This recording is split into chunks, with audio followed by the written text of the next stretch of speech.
The first magic tour, Pinyin, the key to unlocking the secrets of Chinese characters. What does it look like?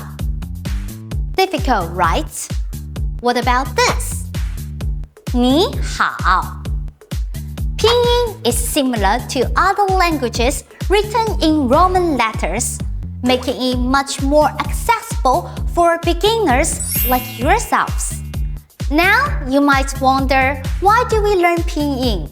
Well, Pinyin was specifically designed to help non-native speakers grasp the pronunciation and tones of Mandarin Chinese.